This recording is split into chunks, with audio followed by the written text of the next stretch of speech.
Le pacifisme et tout ce qu'il recouvre, il est à l'ouest. Et les euromissiles, ils sont à l'est. We shall fight in the hills. We shall never surrender.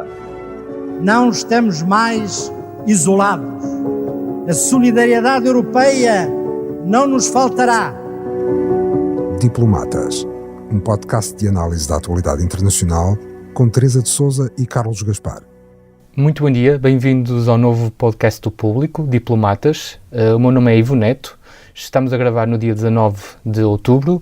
Este é um programa semanal que vai contar com a presença da nossa jornalista Teresa de Sousa e Carlos Gaspar, do Instituto Português de Relações Internacionais. Para o primeiro episódio, contamos com a presença de David Pontes, diretor do Público, e Nuno Severiano Teixeira, do IPRI, que nos vão falar um bocadinho desta parceria que está na origem deste novo programa do Público. David, por favor.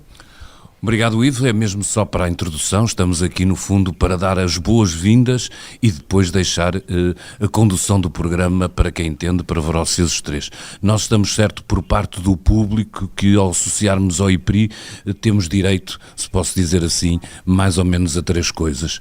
A uma observação atenta daquilo que se passa no mundo, e quando eu digo atenta é feita de conhecimento, é feita de saber, a uma seriedade que é importantíssima nos dias de hoje, em que mais do que conhecimento passamos ruído e passamos de alguma forma esta confusão, e também uma coisa muito importante, sempre que falamos de questões de política internacional, de como o mundo avança, que é memória.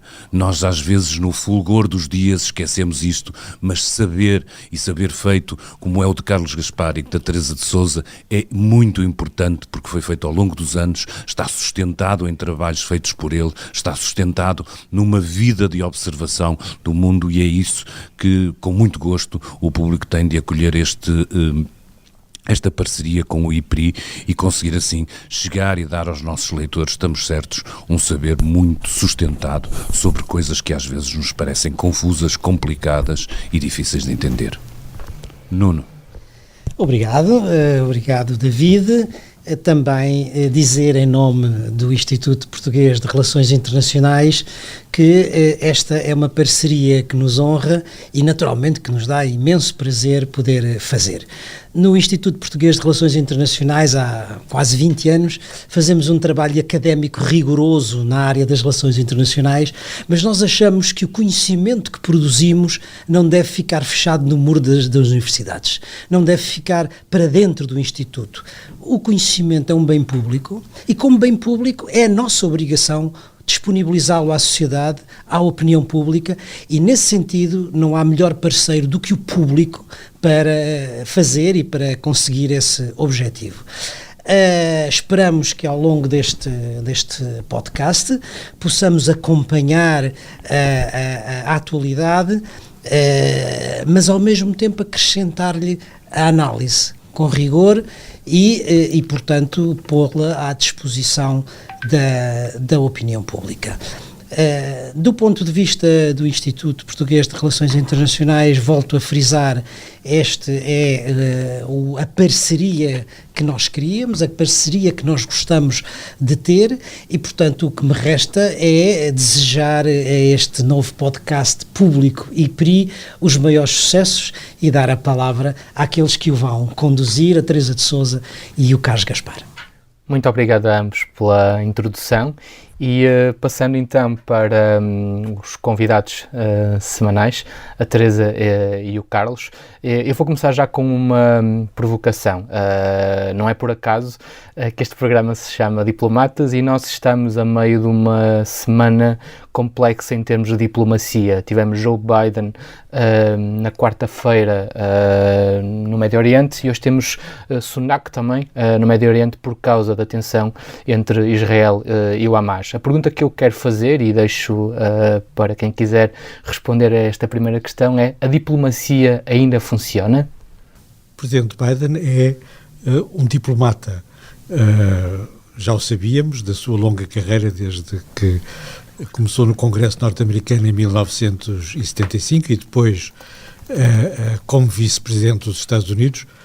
Ele tem demonstrado as suas qualidades de diplomatas, primeiro na crise ucraniana, depois da invasão russa da Ucrânia. Ele conseguiu fazer aquilo que ninguém julgava possível, que é manter a unidade das principais potências internacionais que se reúnem no grupo dos 7, manter a unidade na Aliança Atlântica, desenvolver uma nova relação entre os Estados Unidos e a União Europeia, e está a fazer isso há mais de um ano, e agora demonstrou que, além de ser um diplomata, é um diplomata corajoso, e da mesma maneira que foi à Ucrânia em plena guerra, agora, uma semana depois do massacre cometido pelo Hamas contra as populações civis em Israel, ele está em Tel Aviv, está em Israel, a falar com uma voz clara. Nem todos os diplomatas, mesmo os melhores,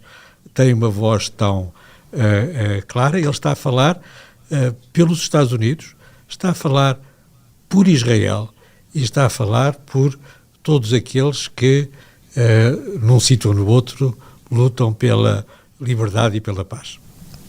E Teresa, neste jogo de diplomacia, se nós aqui elogiamos a presença de Joe Biden, qual é o papel que a União Europeia tem tido neste conflito? Como é que avalia a prestação dos líderes europeus neste jogo? Ora bem, a posição da União Europeia não pode ser neste conflito entre o Israel e o Hamas, não tem nada de parecido com a posição dos Estados Unidos da América. Os Estados Unidos da América são a única grande potência mundial que pode, apesar de tudo, ter uma influência sobre os atores envolvidos ou a envolver no futuro neste conflito, como ontem ficou, como na quarta-feira ficou bem provado pela pela visita do presidente americano a Tel Aviv. A União Europeia tem aqui um papel muitíssimo mais limitado. Primeiro, porque a sua voz e a voz da generalidade das suas potências maiores não é muito ouvida nesta região, e não é porque nem Israel nem no mundo árabe, e não é porque a União Europeia tem uma capacidade económica muito grande, pode ajudar em muitos milhões a Palestina, pode colaborar no desenvolvimento económico e na cooperação económica com imensos países árabes, não tem a capacidade militar que a faça ter uma voz que seja ouvida nesta região do mundo. É essa a grande questão. A Ucrânia é para a União Europeia uma questão, uma crise existencial. Ela teve de se mobilizar, como acabou de se mobilizar, em boa medida graças à liderança norte-americana, para apoiar de todas as maneiras possíveis, incluindo militares, a guerra dos ucranianos contra a invasão russa. Não tem uma capacidade idêntica para interferir, para pesar, para influenciar os acontecimentos do Médio Oriente a que assistimos neste momento. Evidentemente, o chanceler alemão foi a Israel, porque a Alemanha tem uma relação especial com Israel e não preciso dizer porquê. Rishi Sunak, há uma relação histórica do Reino Unido com a Palestina e com Israel. Rishi Sunak é o líder de uma potência que tem alguma influência na zona e dirigiu-se, esteve em Tel Aviv para apoiar de uma maneira claríssima o Estado de Israel, e com uma mensagem muito semelhante à mensagem do presidente americano Mitterrand. Macron, peço desculpa, o presidente Macron equacionava na quinta-feira passada a possibilidade de também se deslocar ao Estado de Israel. a sua Ministra dos Negócios Estrangeiros já lá esteve. Eu devo sublinhar que a primeira líder europeia a chegar a Tel Aviv logo a seguir, no dia a seguir aos terríveis massacres contra cidadãos de Israel, foi a Presidente da Comissão Europeia, Van der Leyen, e até criou alguma polémica, embora eu acho que a sua visita foi oportuna e foi importante naquele momento, mas no seu conjunto a Europa, não só porque está dividida em alguns aspectos, na forma como lida com Israel e na forma como lida com os Estados Árabes, porque tem vastíssimas comunidades muçulmanas na maioria dos seus países, e essas comunidades muçulmanas já estão hoje na rua a manifestar-se a favor da Palestina e tantas vezes mesmo a favor do Hamas, porque tem problemas internos e problema de influência internacional, a influência externa, não está na melhor posição para pesar muito nas fases subsequentes deste conflito, embora, evidentemente, os seus esforços diplomáticos e a cooperação com os Estados Unidos seja, neste momento, muito importante. Esta questão de uma guerra também, ela da informação, tem sido muito complicado, e o exemplo do hospital é o mais próximo. Carlos, como é que nós conseguimos olhar para um evento que está a acontecer quase em live streaming nas redes sociais, e nós próprios, não só enquanto jornalistas e o Carlos um especialista na área, mas enquanto sociedade, assimilar tudo o que está a acontecer? Não sei se é possível. Acho extraordinário como em 8 dias a questão dominante deixou de ser o massacre dos israelitas, um massacre sem precedentes. O Hamas matou 1.300 israelitas num dia de massacres em Israel. 8 dias depois, a questão é a crise, e é uma crise humanitária desesperada em Gaza. Eu suponho que é a própria a questão de Israel e uma velha tradição de antissemitismo, sobretudo nos países europeus e ocidentais, também, obviamente, nos países árabes, desde antes da criação de Israel, que pode explicar uma viragem tão extraordinária e tão radical. Mas não é exatamente uma surpresa. O ataque do Hamas a Israel foi uma surpresa, representa uma mudança de estratégia muito importante. É preciso responder a essa mudança de estratégia com novas estratégias, como a nova estratégia de Israel, a estratégia de Israel para manter a divisão entre o Hamas em Gaza e a Organização de Libertação da Palestina na Cisjordânia falhou. Uma nova estratégia dos Estados Unidos. O presidente Biden, quando vai a Israel e quando vai falar à nação norte-americana, a partir do Oval Office, está a assinalar uma viragem na estratégia norte-americana que corrige a linha iniciada por Barack Obama, que desistiu, de certa maneira, de ter uma presença forte no Médio Oriente. E é preciso também uma nova estratégia da União Europeia e dos principais Estados europeus em relação a esta questão, que nos está mais próxima do que dos Estados Unidos, pelo menos fisicamente, emocionalmente, politicamente. Mantendo ainda mais alguns minutos neste importante tópico, Teresa, eu queria-lhe fazer uma pergunta sobre esta que promete ser uma guerra longa. No Político, o antigo general norte-americano Petraeus falava precisamente dos riscos desta ser uma guerra muito complexa para Israel. A nossa jornalista também, a Sofia Lorena, já escreveu isso esta semana. Quais são estes desafios em termos militares que Israel pode enfrentar a partir do momento momento em que decidir entrar definitivamente em Gaza por via terrestre? Bom, eu não sou militar, mas tenho ouvido e lido com muita atenção aquilo que tem dito o general David Petraeus, que é de facto um grande especialista, teve na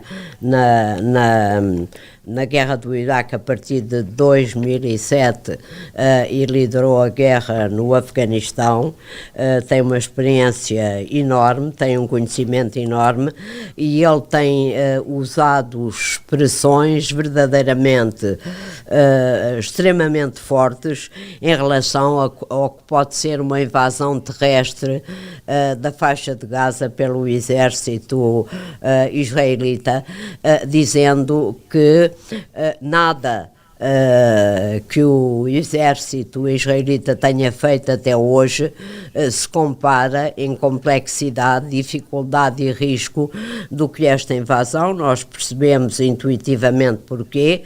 Vão invadir uma zona que é urbana e que é altamente populosa, é portanto uma guerra urbana muito mais difícil de travar do que uma guerra entre exércitos, entre carros de combate, entre artilharia, entre infantaria, e eu aqui voltava um pouco ao que o Carlos acabou de dizer. Eu creio que na estratégia do Hamas havia dois momentos. O primeiro momento era criar um massacre terrível de civis em Israel, coisa que conseguiu e coisa que infelizmente já temos pouco em conta quando analisamos esta realidade. Esquecemos um pouco do momento zero desta crise. E a segunda fase da estratégia do Hamas era provocar uma reação violenta de Israel, uma intervenção terrestre sobre a faixa de Gaza que levasse àquilo que mais lhe interessa neste momento, que é um banho de sangue na faixa de Gaza, para mostrar ao mundo como o Estado israelita é mau e como eles são apenas os defensores do interesse dos palestinianos. Ora, é justamente aqui que esta invasão, esta entrada na faixa de Gaza pelas forças de defesa de Israel tem de ser, como tem dito o general Petraeus muitas vezes nestes últimos dias, extremamente cautelosa, e eu creio que deve ter sido um dos temas principais das conversas entre o presidente Biden e o primeiro-ministro israelita, justamente para que Israel não caia nesta armadilha e não crie ali uma situação que se torne, quer para o exército israelita, que terá certamente baixas pesadas, quer para a população de Gaza, num verdadeiro banho de sangue, que é aquilo que verdadeiramente o Hamas pretende, o Hamas, o Irão e as forças que estão ao lado do Hamas e do Irão, e que teria um impacto enorme sobre as opiniões públicas ocidentais, que, como nós sabemos, e é bom que assim seja, são extremamente sensíveis a tudo aquilo que implica a tragédia de vidas humanas concretas que vêm nas televisões a serem disseminadas. Nós vamos quase a meio do nosso programa. Vou abrir aqui outra janela temática, pegando mais uma vez numa expressão que a Teresa usou, que foi do esquecimento.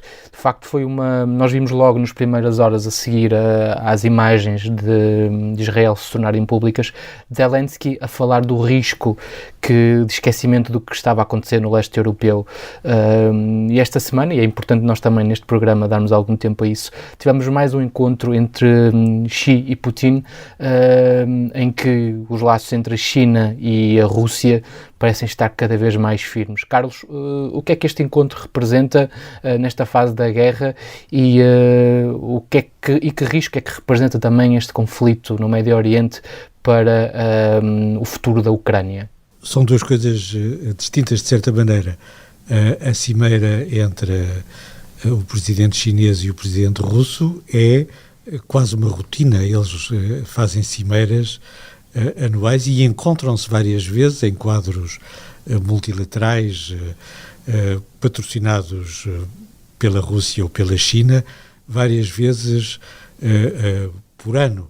É o que resta ao presidente russo em termos de contactos com personalidades de alto nível. É o seu velho amigo Xi Jinping.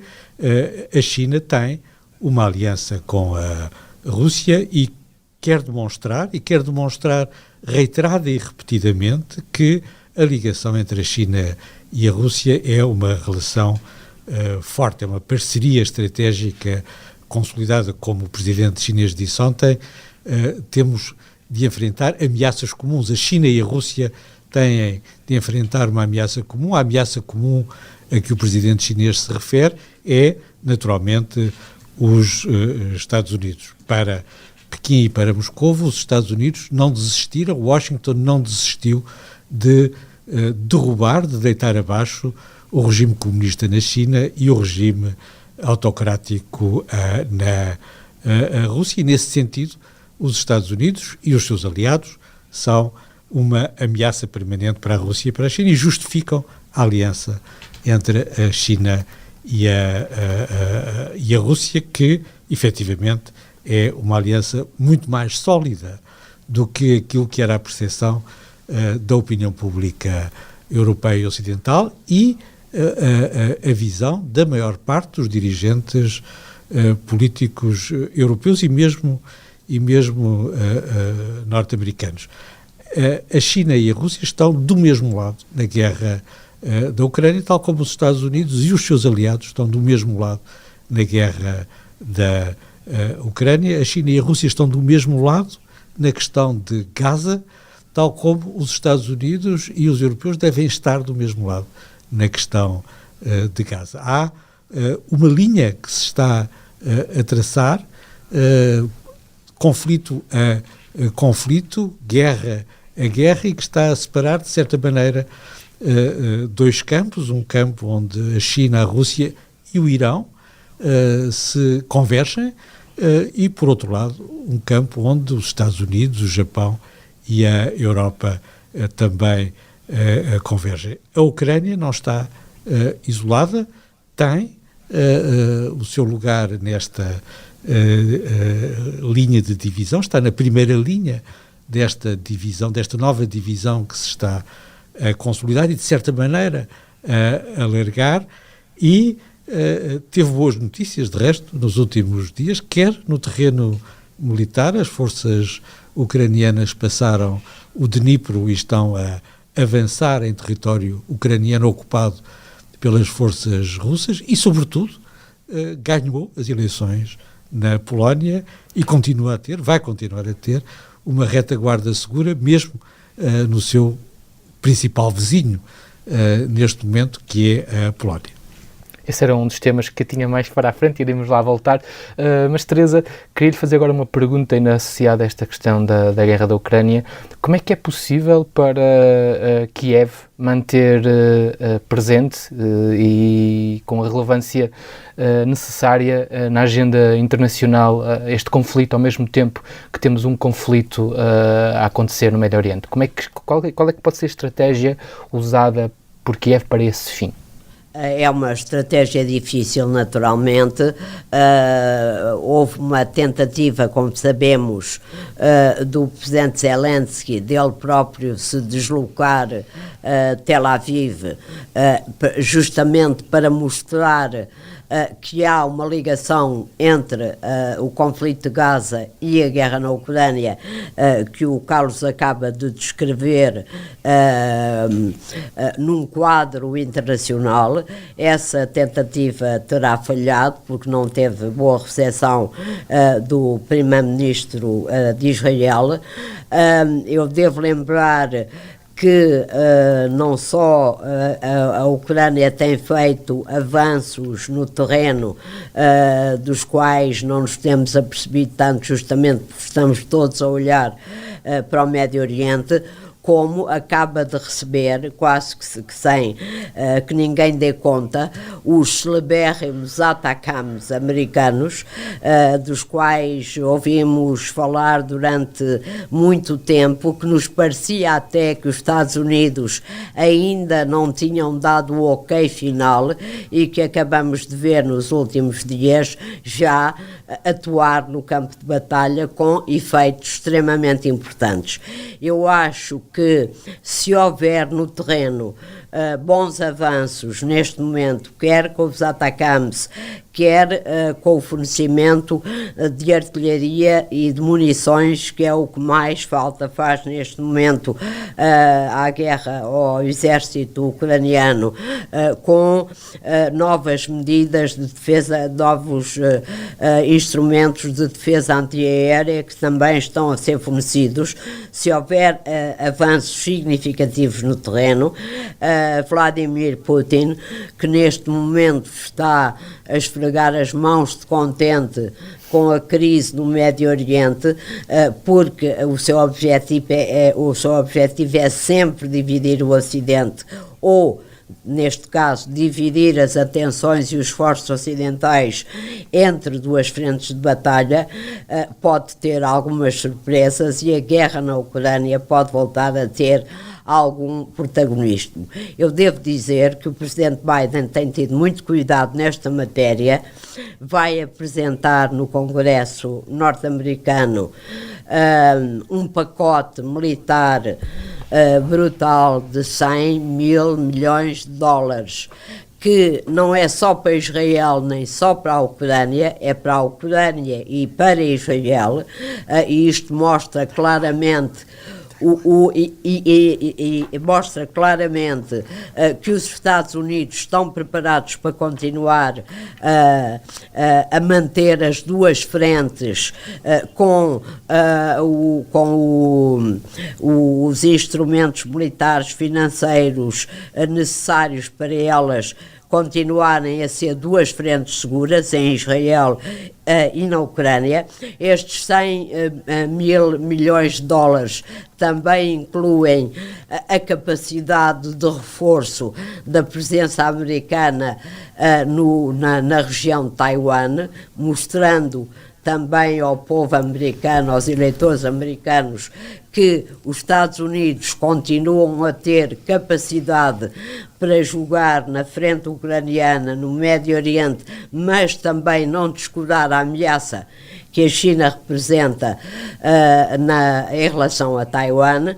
Portanto, há aqui uma demonstração de força que liga estes três vetores da doutrina de defesa norte-americana, e tudo isto, evidentemente, com a evolução do conflito no Médio Oriente, com a evolução da guerra na Ucrânia, faz-nos acreditar que nem os Estados Unidos nem os governos europeus vão, durante muito tempo, deixar de chamar a atenção para aquilo que é decisivo para o mundo, para a ordem internacional e, sobretudo, para a União Europeia, para a Europa, que se trava hoje na Ucrânia. Pegando no tópico que o Carlos estava a falar há pouco, nós tivemos no fim de semana passado umas eleições na Polónia que, como disse o Carlos, são umas boas notícias para a Ucrânia. A Foreign Affairs tem uma análise muito... Para a Europa e para a Ucrânia, exatamente. A Foreign Affairs tem uma análise muito interessante que foi publicada na quarta-feira sobre o poder que estas eleições pode ter, de facto, na Europa, da forma como a Europa pode beneficiar do possível novo governo que Varsóvia terá. Carlos, o que é que acha que vem por aí e porquê é que isto, de facto, são boas notícias para a Europa e para o Ocidente? São boas notícias porque mostram que a vaga populista está em recessão. Na Polónia, como noutros países europeus, e isso é particularmente importante na contagem decrescente para as eleições presidenciais norte-americanas.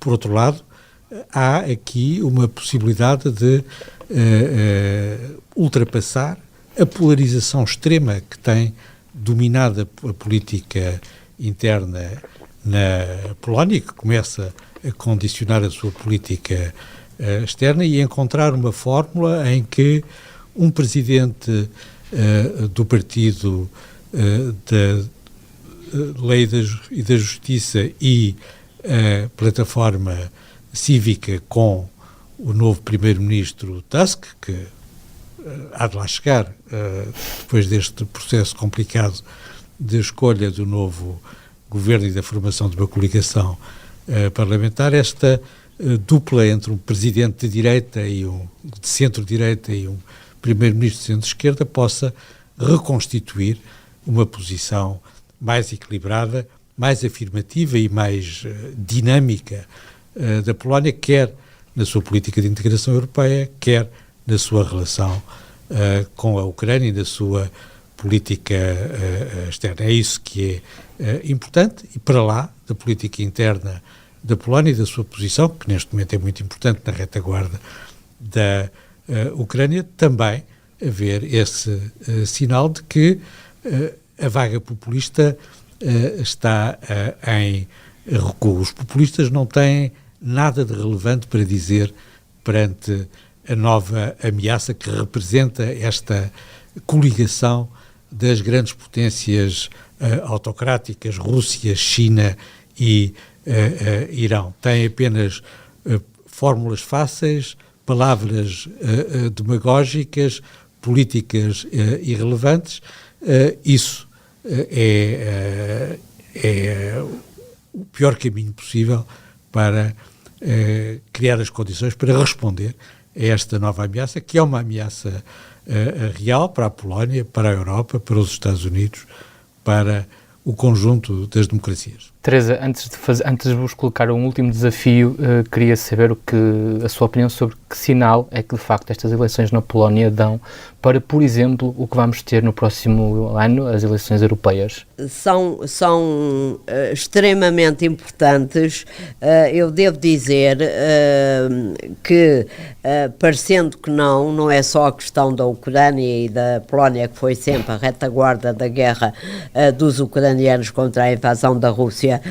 Agora essa retaguarda é reposta de uma maneira ainda mais clara e ainda mais importante para manter a coesão da União Europeia, e isso é muito importante, mas queria chamar-vos a atenção para que um dos pontos fundamentais em torno dos quais se vai travar provavelmente a campanha eleitoral, os debates eleitorais em torno das eleições europeias do próximo ano, é a questão da imigração. E eu devo chamar-vos a atenção que já ouvi em Portugal e fora de Portugal, em outros países europeus, reações de forças populistas e nacionalistas, como o partido que ainda está hoje no governo da Polónia, da Lei da Justiça, e outras forças do mesmo cariz, reações, por exemplo, ao atentado contra um professor em França que foi morto, ou em reação aos dois suecos adeptos de uma equipa de futebol que foram abatidos nas ruas de Bruxelas.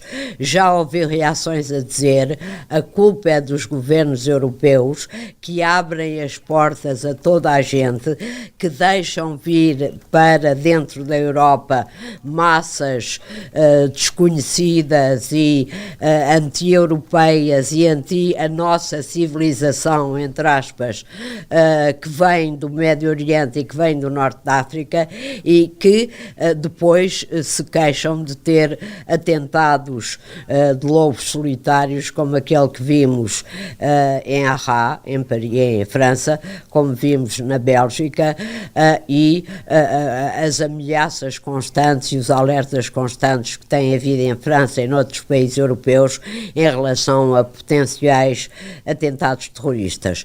Eu creio que a grande batalha destas eleições vai ser no contexto destas duas guerras, a batalha pela democracia, a batalha pelo Estado de Direito, a batalha contra este tipo de forças que, com guerras como aquelas que a Europa, nas quais a Europa está necessariamente envolvida, política, diplomática e no Médio Oriente e na Ucrânia, são caminho fácil para essas forças ganharem alguma relevância, ainda maior relevância nestas eleições, sendo elas eleições que creio que se vão travar em redor desta questão da democracia.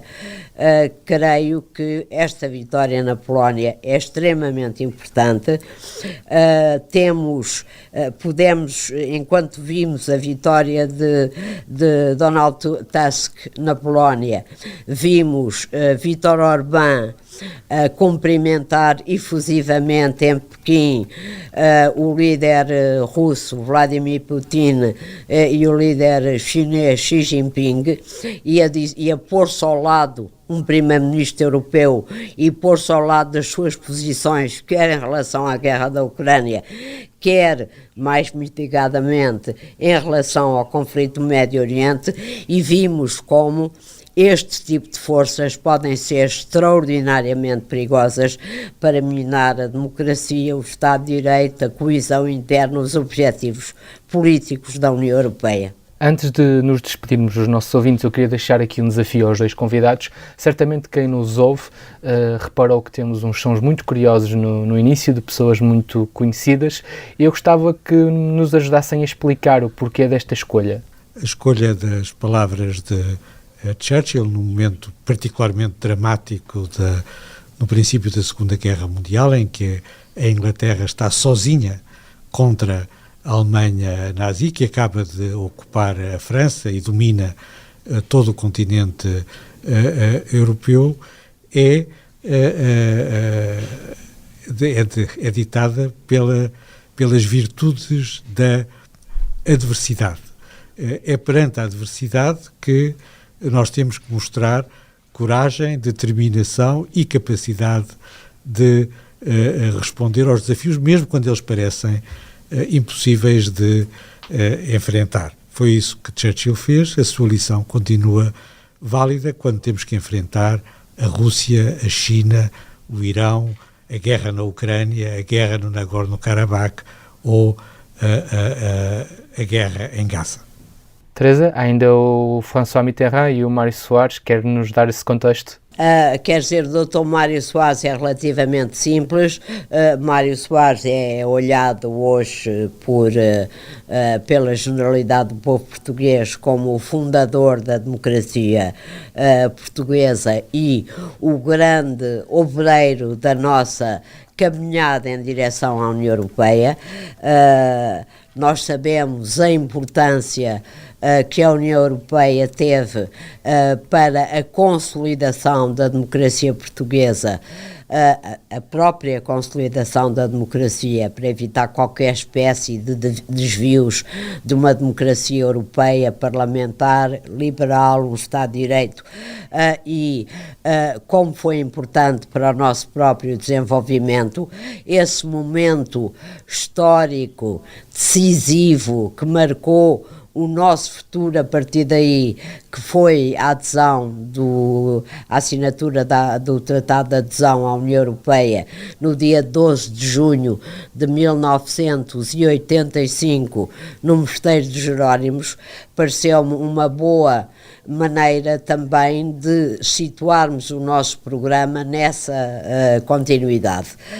Mitterrand era um líder, foi o presidente da França durante muito tempo, era o líder do Partido Socialista, conseguiu ganhar 2 mandatos, rompendo com o domínio do centro-direita na política francesa praticamente desde a fundação da Quinta República pelo general de Gaulle, e quando na Alemanha o chanceler Schmidt primeiro e Kohl depois enfrentavam um movimento gigantesco pacifista contra a instalação em território alemão de mísseis de cruzeiro e Pershing-2 americanos, porque entretanto a União Soviética colocava do outro lado da fronteira mísseis SS-20 apontados a Berlim e a todas as cidades, as capitais europeias.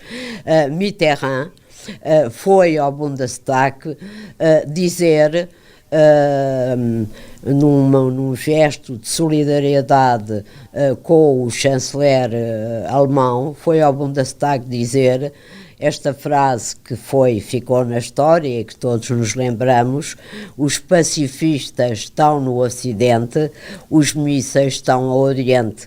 Pareceu-me também uma boa frase para ilustrar a perspectiva que nós neste programa temos do mundo. Muito obrigado aos dois.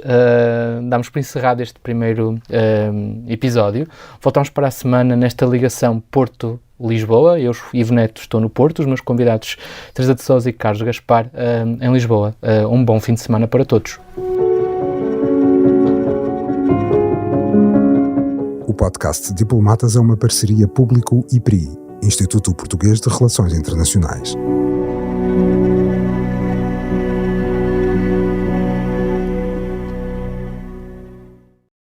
O que se bebe em dia de festa, pode-se beber no dia-a-dia? E que ligações gastronómicas se podem fazer com o que temos no copo? Aprenda e prove com a Escola do Gosto, a Academia de Literacia Alimentar do Público. Aulas únicas com especialistas. Entre como amador e saia um pouco mais conhecedor. Não perca a próxima aula, a 18 de novembro, no Porto. Os lugares são limitados. Inscreva-se já em público.pt.